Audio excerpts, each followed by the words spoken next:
दोस्तों, देश के इतिहास में एक ऐसा अजीबो-गरीब मामला आया जो अभी तक कभी नहीं हुआ था। एक महिला अपराधी को मौत की सजा सुनाई गई। सब कर्मचारी चर्चा कर रहे थे कि पहली बार किसी महिला को फांसी होनी है और जो जेलर साहब थे वह बेहद उत्साहित थे कि मेरे कार्यकाल में एक ऐसा इतिहास बनेगा जो अभी तक कभी नहीं हुआ। उस महिला को जिस दिन फांसी होनी थी उससे 2 दिन पहले ही वह महिला जेलर साहब के सामने हाथ जोड़कर गुहार लगाने लगी, विनती करने लगी कि आज की रात मुझे छोड़ दीजिए, उसके बदले में जो कुछ भी आप कहोगे मैं करने के लिए तैयार हूँ।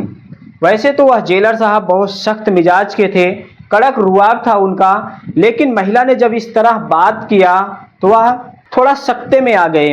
उन्होंने उस महिला से पूछताछ की, वजह जाननी चाहिए, तो महिला ने जो भी बात बताई उसे सुनकर जेलर साहब का भी दिल पसीज गया। वह उस महिला को रिहा करने के लिए राजी हो जाते हैं। फिर उसके बाद जो कुछ हुआ उसके बारे में तो किसी ने सोचा भी नहीं था। उस महिला ने पूरे फैसले को ही पलट के रख दिया। नमस्कार, आज की कहानी बहुत ही दर्दनाक एक महिला अपराधी की है जो मौत को भी चकमा दे देती है अपने विवेक से। एक लड़की थी जिसका नाम था शालिनी। शालिनी बचपन से ही बेहद नेक दिल और सभ्य थी। उसे जब भी कोई कुछ गलत करता तो उसे बहुत चिढ़ होने लगती थी। वह पढ़ाई लिखाई बहुत मेहनत से करती और बहुत होशियार थी पढ़ने लिखने में भी। हालांकि उसके घर वालों उतने ज़्यादा एक्टिव नहीं थे, फिर भी वह गरीब घर की बच्ची बहुत ज़्यादा टैलेंटेड थी। वह जब हायर सेकेंडरी स्तर की परीक्षा को पास कर लिया, उसके बाद कॉलेज में दाखिला लिया, पढ़ाई कर रही थी, तो वहाँ पर उसकी मुलाकात एक लड़के से हो जाती है जो उसकी ही तरह सोच और स्वभाव का था। शालिनी जितनी सुंदर थी, पढ़ने लिखने में होशियार थी, उतना स्वभाव से भी शालीन थी। और जो लड़का था उसकी भी सोच और व्यवहार शालिनी से काफ़ी मिलता जुलता था, लिहाजा दोनों में दोस्ती हो गई। अब दोनों कॉलेज में साथ साथ आते, पढ़ाई लिखाई करते, जो भी ज़रूरत होती एक दूसरे की पढ़ाई में मदद भी करते। इस तरह से उनकी दोस्ती धीरे धीरे प्रगाढ़ होती चली गई और आगे चलकर वह दोस्ती प्यार में बदल जाती है। फिर दोनों एक दूसरे का जीवन भर साथ देने का फैसला करते हैं, साथ जीने साथ मरने की कस्में खाते हैं। लेकिन दोनों के ही मन में यह संशय बना हुआ था कि पता नहीं घर वाले हमारी शादी को रजामंदी देंगे या नहीं देंगे।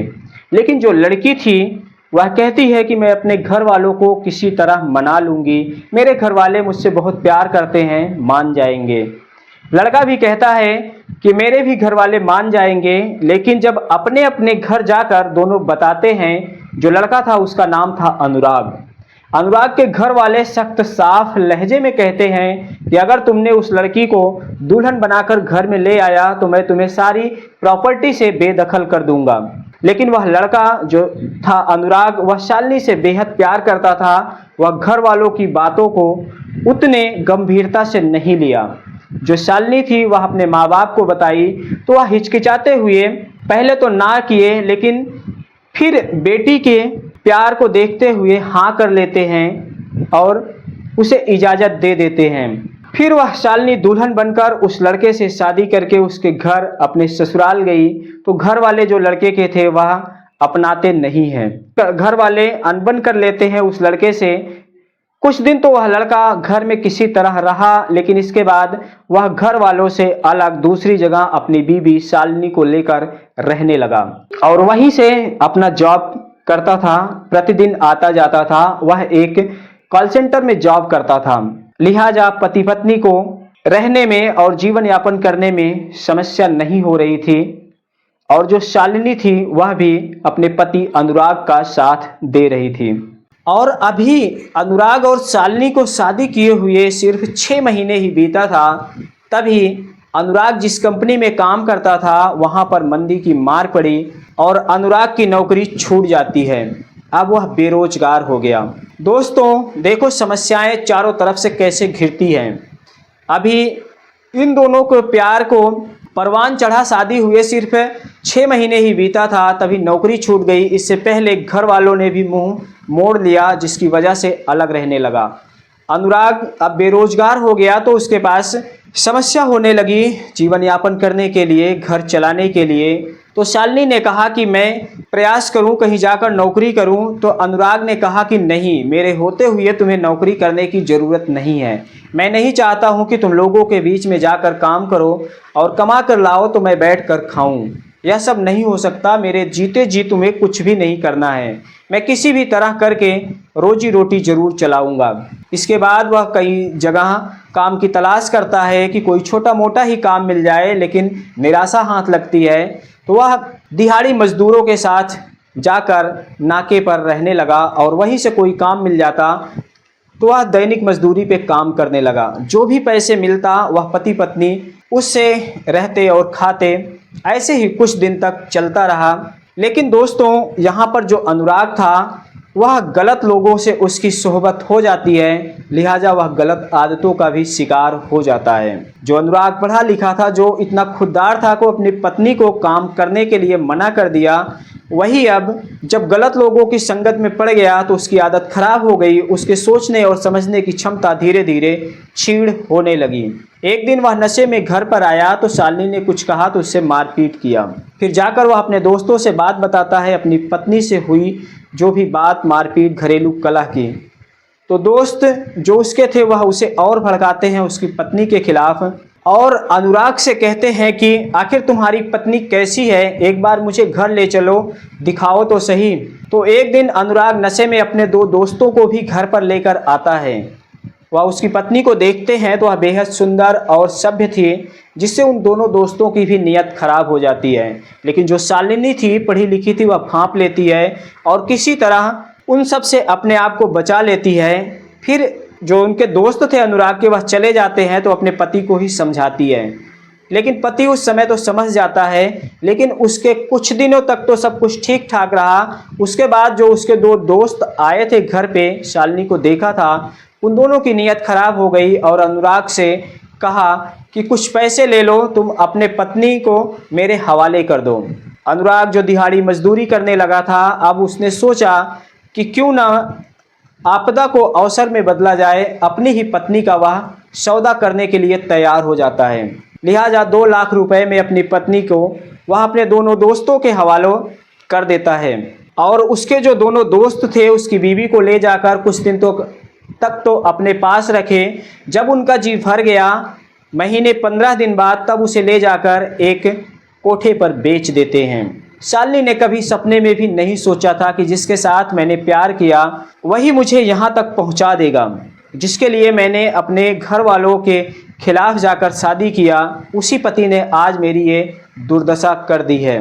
दोस्तों, यहाँ पर गौर करने वाली बात यह है कि शालिनी के साथ ये जो कुछ भी हुआ, उस समय शालिनी 2 महीने की गर्भवती भी थी। अब शालिनी कोठे पर पहुँच जाती है। दिन रात उसका सिर्फ रोने में बीतता है। अब वह करे तो क्या करे, ना चाहते हुए भी उसे ग्राहकों के सामने जाना पड़ता, उन्हें रिझाने के लिए वो सब करना पड़ता जो दलदल में फंसने के बाद लोग करते हैं। ऐसे ही एक दिन शालिनी के पास एक ग्राहक आया जो दरिया दिली अपनी दिखाया और शालिनी को वहाँ से, उस दलदल से, नरक के द्वार से आज़ाद करने के लिए सोचा। और शालिनी तैयार हो गई। किसी तरह उसने मदद करके, पुलिस के मदद लेकर शालिनी को उस कोठे से मुक्त करवा दिया। अब शालिनी उस वहाँ से तो मुक्त हो गई। उसके बाद वह फिर आकर एक अनजान जगह पर रहने लगी और वह उसके मन में बगावत पैदा हो गई। अपने पति को उसके किए हुए की सज़ा कैसे दूं, यही सब वह सोचने लगी।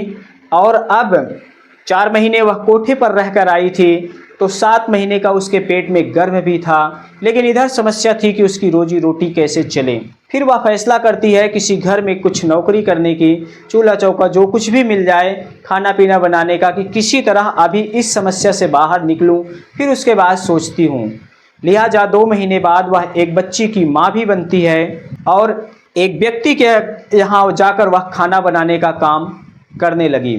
इसके बाद 2 महीने ही बीता था, तभी जिसके वहाँ वह काम करती थी, उसकी पत्नी एक दिन घर पे नहीं थी, तो उस मालिक की नीयत खराब हो जाती है शालिनी के ऊपर। शालिनी ने पहले उसे समझाया, बात जब नहीं बनी, वह ज़बरदस्ती करना चाहा, तो शालिनी को गुस्सा इतना ज़्यादा आया कि किचन में ही पड़े हुए नुकीले किसी चीज़ से उस पर वार कर दिया, जिससे वह दम तोड़ देता है और शालिनी वहाँ से भाग जाती है अपनी बेटी को लेकर। फिर कहीं अनजान जगह पे आकर रहने लगती है और इस बार वह अपना भेष बदल के रोड पे रेड लाइट सिग्नल पे रह के वह भीख मांग के गुजारा करने लगी, क्योंकि वह नहीं चाहती थी कि पुलिस मुझे पकड़े, जिससे मेरी बेटी की परवरिश लालन पालन में कोई समस्या हो। अब यहीं पर रहकर वह अपना दिन गुजारने लगी।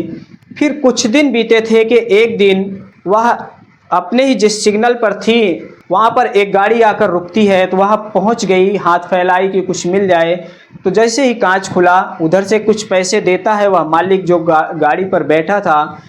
वह तो इस महिला शालिनी को नहीं पहचान सका, लेकिन शालिनी पहचान लेती है यह अपना ही पति अनुराग है, जो उसके दिल में बगावत की आंच धधक रही थी। अब वह सोच लेती है कि किसी भी तरह इनसे इंतकाम का बदला लेना है और वह अपने पति की राह देखने लगी। कुछ दिन बीता था, फिर वह किसी तरह एक दिन उसका पति मिल जाता है और वह उनकी भी हत्या कर देती है। इस बार जब हत्या किया शालिनी ने अपने पति का, तो बच नहीं पाती है पुलिस से और पुलिस उसे पकड़ के जेल में डाल देती है।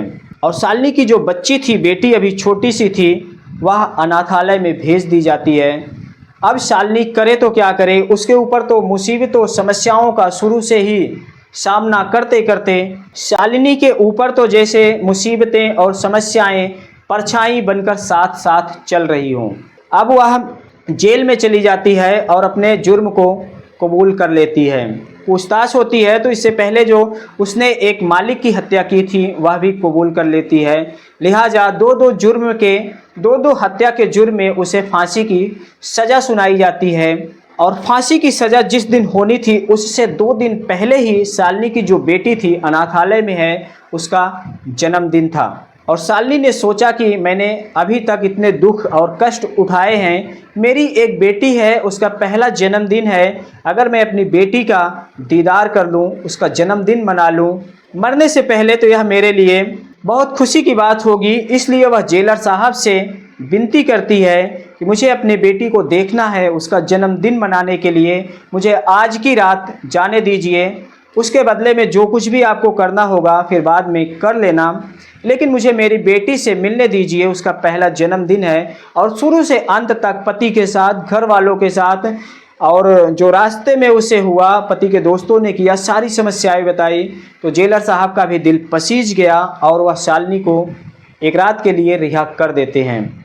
वहाँ आने के बाद बेटी का जन्मदिन मनाती है और खुशियों से उसको चूम लिया और फिर तसल्ली हुई कि चलो अब मुझे फांसी भी दे दी जाएगी तो कोई बात नहीं है। इसके बाद उसे दोबारा से फिर अरेस्ट कर लिया जाता है, लेकिन उस माँ की ममता को देखते हुए जेलर साहब का दिल पसीज जाता है और वह रिक्वेस्ट करते हैं हमेशा के लिए कि उसकी फांसी ना हो, माफ़ हो जाए। और ऐसा ही होता है।